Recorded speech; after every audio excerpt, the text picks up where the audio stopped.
Hitler's surname is one of the most terrible names in Jewish history. During Hitler's time, the Jewish people suffered greatly and even found themselves on the verge of extinction. Hitler's policy was fundamentally anti-Semitic in nature. Initially, the Jews were struck in the rights, but soon this policy led to the beginning of their destruction.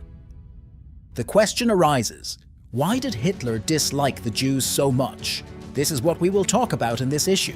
One reason is the general atmosphere of intolerance towards the Jews in Germany and in general in the then Europe. Should not think that Hitler was the inventor of anti-Semitism. Hatred of the Jews has its roots from ancient times, starting from the time of the crucifixion of Christ, and by the beginning of the 20th century, was widespread among the European population. As for Germany and the German population, as early as the 19th century, in Germany and in Austria, many nationalist and pan-German movements emerged, which had a strong anti-Semitic coloring and considered Jews as enemies. There were many myths surrounding Jews, such as that they committed ritual murders of Christian children. The popular movement that emerged in the late 19th century called Jews an alien race and supported their oppression, and the famous ideologue Georg von Schonerer, being an anti-Semite, had a serious influence on Hitler and his views. In general, the atmosphere in Europe, even in the 30s of the 20th century, was quite hostile to the Jews, and their disadvantage with Hitler's rise to power didn't really bother many European governments, which had been more or less loyal to Hitler until the beginning of World War II. This is why Hitler's anti-Semitic rhetoric worked so easily for the Germans. Hitler only strengthened people's consciousness that Jews were the enemy who were responsible for all their troubles. This concept explained everything as simply and clearly as possible, pointing to a single enemy. The second reason is the so-called stab in the back.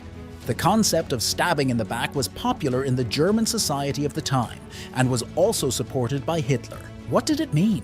Many Germans believed that Germany lost in WW1 purely for internal traitors who collapsed the army and then surrendered to the Entente countries. This conspiracy theory blamed the loss in WW1 on communists, social democrats, and of course, Jews. Its adherents believed that if it hadn't been for these internal traitors, Germany would have won the war. The German army was still capable of fighting in 18. The conspiracy theory became even more popular due to the fact that Germany signed the Surrender Act, while the Entente countries did not seize German land. This, of course, raised many questions. The concept gained popularity among nationalist conservatives, and most importantly, among military circles. Hitler himself sincerely believed in this state of affairs, and blamed the traitorous Jews, who were alien to the Kaiser's regime of Germany as a whole. The next reason can be generally called Hitler's great love, conspiracy theories directed against the Jews. Hitler was a fan of all kinds of conspiracy theories, and in addition to stabbing them in the back, he believed in other theories. For example, he believed in the protocol of the wise men of Zion and that the Jews were going to establish world domination. He believed in their evil thoughts about the European nation, that the Jews wanted to destroy them. He believed in the Jewish world government and so on. In fact, again, all these theories were quite widespread and popular among ordinary Germans, so Hitler often used them in his rhetoric, and most importantly, he sincerely believed in them.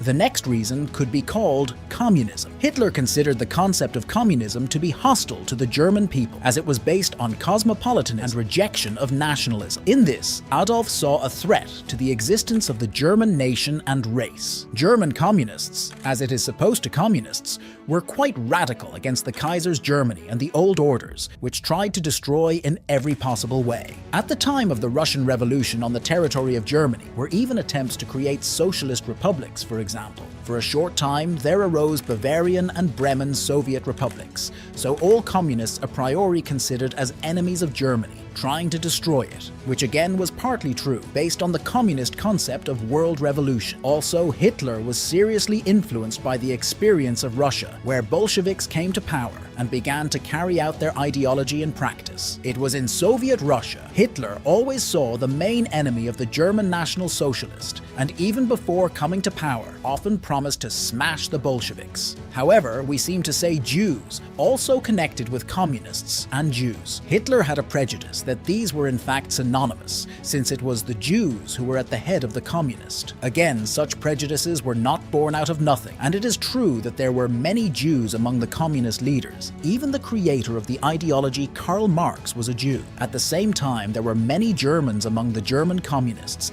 Even the communist leader Ernst Thälmann, who fought Hitler in the elections, came from an ordinary German family. So Hitler's warning that all communists were Jews was false, though not unfounded. Of course, one cannot fail to mention the racial concepts that also became the basis for Hitler's Nazism. Racial theory becomes popular in Europe in the late 19th century and early 20th. It states that there are many races and they are all unequal, and that incest between races leads to degeneration. Hitler was also imbued with this idea and put it at the core of his party. The most interesting thing is that there were quite a few racial concepts, a number of which categorized Jews as a white race. However, the basis of Hitler's vision of this issue, Guenther's racial theory, was based on the concept of 6 European sub-races, which were considered the highest, headed by the Nords, that is, Aryans. The rest were considered inferior and were subjected to destruction. It was believed that the superior race was superior to the others in all intelligence, attitude to labor, physical capabilities, and so on. Mixing between the superior and inferior races was forbidden because it led to degeneration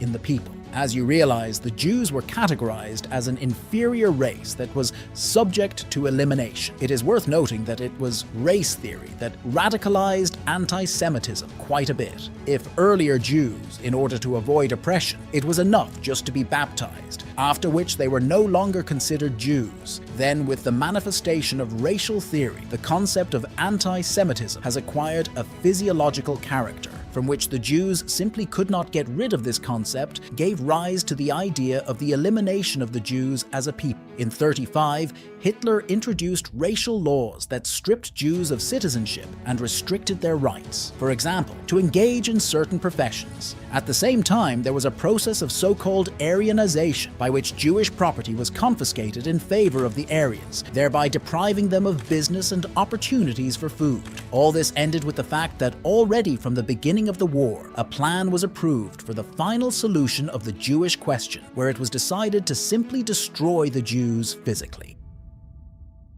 To summarize, we can say that basically Hitler's hatred of the Jews arose from a lot of misconceptions, prejudices, and conspiracy theories that were peculiar to the German people at the time. So, traditional German anti-Semitism mixed with racial concepts and expressed itself in the harshest form of anti-Semitism, which led to the extermination of 6 million Jews during World War II. If you learned something interesting, then put a like and subscribe to the channel.